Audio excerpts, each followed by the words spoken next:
তো hi guys welcome back my YouTube channel মিথুনৰ blogs. তো পুনৰ নতুন ভিডিঅ'লৈ আপোনালোক সকলোকে স্বাগতম জনাইছোঁ। আৰু গাইছ মানে এইখিনিতে এটা কথা কৈ দিওঁ, তো তোমালোকে যদি এই ভিডিঅ'টো চাই আছা নিশ্চয় 2 দিন দেৰিকৈ চাই আছে চাগে।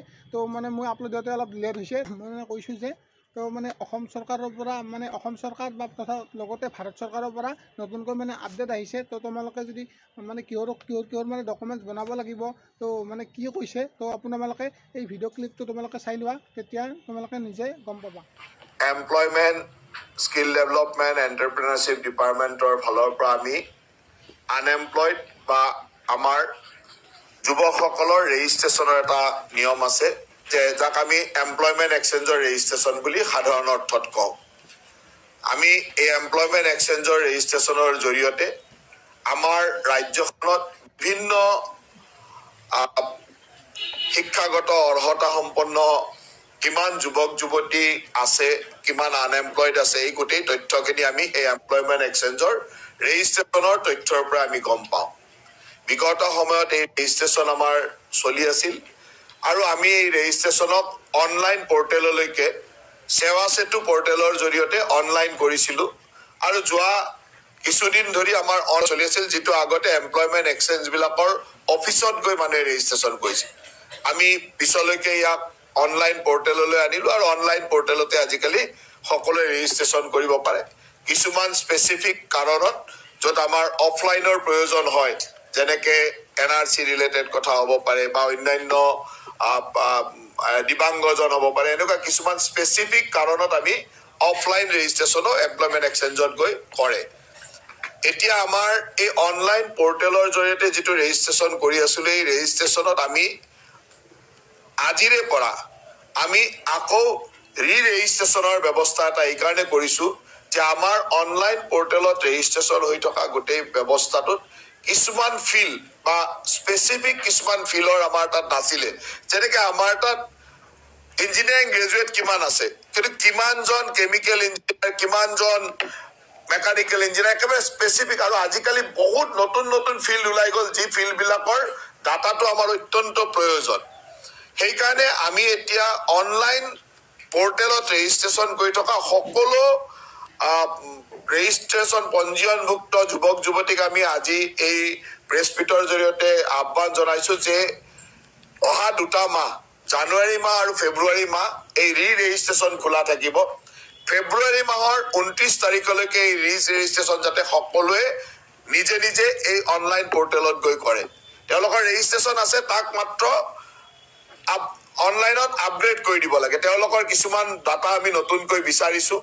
আৰু তাৰ জৰিয়তে আৰু এটা কথা আপোনালোকক জনাই থওঁ যে আমি ইতিমধ্যে Naukri.com-ৰ দৰে এটা এজেঞ্চিৰ লগত বা কোম্পানীৰ লগত আমি এখন MOU কৰিছিলোঁ যে তেখেতসকলে আমাৰ যিসকল যোগ্য ব্যক্তি, তেওঁলোকৰ যোগ্যতা অনুসৰি ভাৰতবৰ্ষত ক'ত কি চাকৰি ওলাই আছে তেওঁলোকক মেছেজ যোগে, মেইল যোগে, টেলিফোন যোগে যাতে জনাই থাকিব পাৰে, তাৰ কাৰণে আমি এটা তেখেতসকলৰ লগত MOU কৰিছিলোঁ। কিন্তু আমাৰ এই অনলাইন পৰ্টেলত একেবাৰে স্পেচিফিক এই ধৰণৰ তথ্যবিলাক নথকাৰ কাৰণে প্ৰপাৰ মানুহখিনিক আমি সেই ইনফৰমেশ্যনটো দিব পৰা নাই।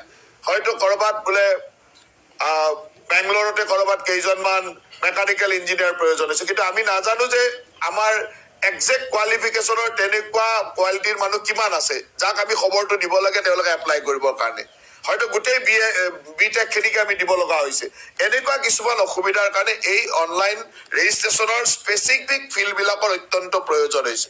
আৰু ডাটা শ্বেয়াৰিং পলিচি মতেও আমি যাৰ ডাটা কাৰোবাৰ লগত শ্বেয়াৰ কৰোঁ তেওঁলোকৰ এটা কনচেণ্টৰো প্ৰয়োজন। কাৰণ তেওঁলোকক আমি তেওঁলোকৰ ডাটাটো আমি দিম, তেওঁলোকলৈকে তথ্য খবৰ আহিব, মেইল আহিব, এইখিনি তেওঁৰ এটা কনচেণ্টৰো প্ৰয়োজন। এই গোটেই কথাখিনিক আগত ৰাখি আমি আজিৰে পৰা এই অনলাইন পৰ্টেলটো লাইভ কৰি দিছোঁ। অহা ফেব্ৰুৱাৰী মাহত 29 তাৰিখলৈ ইয়াত সকলো আনএমপ্লয়ড ৰেজিষ্ট্ৰেশ্যন কৰা, এমপ্লয়মেণ্ট এক্সচেঞ্জৰ ৰেজিষ্ট্ৰেশ্যন কৰা সকলো মানুহে যাতে ইয়াত পুনৰ পঞ্জীয়নটো কৰে। এই পুনৰ পঞ্জীয়নৰ জৰিয়তে তেওঁলোকৰ যিমানখিনি তথ্য আছে সেই তথ্যখিনি আমি সম্পূৰ্ণৰূপে দিবৰ কাৰণে অনুৰোধ কৰিছোঁ, যাতে আমি তেখেতসকলৰ ভৱিষ্যতৰ সংস্থাপনৰ দিশত যথেষ্টখিনি সহায় কৰিব পাৰোঁ। দ্বিতীয়তে, এই বছৰে ধৰক আমি এতিয়ালৈকে আমাৰ চৰকাৰে প্ৰায় 88,000 লোকক চাকৰি দিলে। 88,000 লোকক চাকৰি দিলে। এতিয়া এমপ্লয়মেণ্ট এক্সচেঞ্জত সেইসকলো আনএমপ্লয়ড হিচাপে সোমাই আছে, কাৰণ তেওঁলোকে ৰেজিষ্ট্ৰেশ্যন কৰিছিল আনএমপ্লয়ড বুলি, তাৰপিছত চাকৰি পালে, গতিকে নামটো তেনেকে আছে। তেখেতসকলে এতিয়া এমপ্লয়ড বুলি তেওঁলোকে ৰেজিষ্ট্ৰেশ্যনৰ মত কৈ দিব যে তেওঁ এমপ্লয়ড হ'ল। ইয়াত এমপ্লয়ড লোকেও ৰেজিষ্ট্ৰেশ্যনত থাকিব পাৰে, যে যোনে এমপ্লয় হৈ গ'ল তেওঁলোকে এমপ্লয়ড বুলি ৰেজিষ্ট্ৰেশ্যন কৰি থৈ দিব, তেওঁৰ বেটাৰ এমপ্লয়মেণ্টৰ কাৰণে সেই স্কোপটো থাকিব। সকলো তথ্য যাতে আমি ৰেজিষ্ট্ৰেশ্যন কৰা প্ৰতিজন মানুহৰ তথ্য আমি সম্পূৰ্ণৰূপে পাওঁ, একেবাৰে তেওঁৰ পুংখানুপুংখ তথ্য পাওঁ। তেওঁ কি, তেওঁৰ কোৱালিফিকেশ্যনৰ তথ্য, তেওঁৰ এজ, তেওঁৰ হবি বা তেওঁৰ ইণ্টাৰেষ্ট, কি চাকৰিৰ কাৰণে তেওঁ কোৱালিফাইড।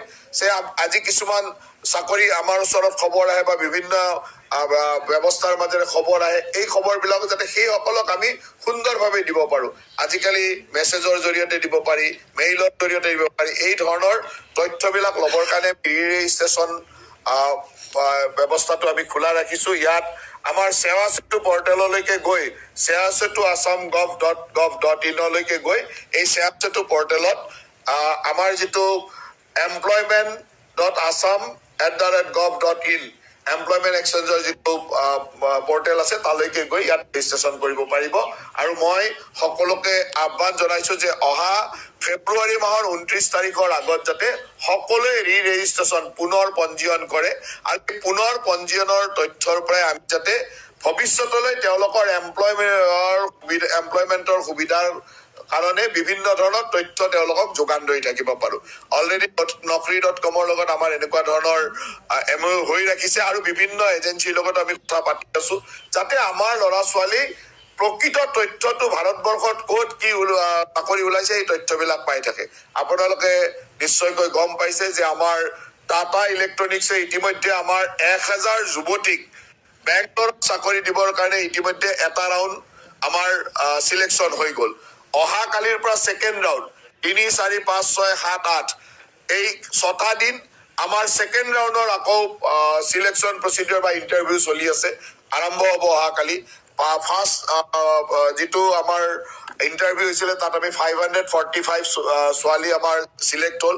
তেখেতসকলে বেংগলোৰলৈকে ষ্টাইফেন বা দৰমহা ষ্টাইফেন পাই তাত ট্ৰেইনিঙো লৈ থাকিব, আৰু এই বাকীখিনি এইকেইদিনৰ ভিতৰত আমি 1000 চিলেক্ট কৰি তেওঁলোকক পঠাম, যাতে তেওঁলোকে 12,000 টকাকৈ দৰমহা পাব, থকা খোৱা সকলো ব্যৱস্থা পাব।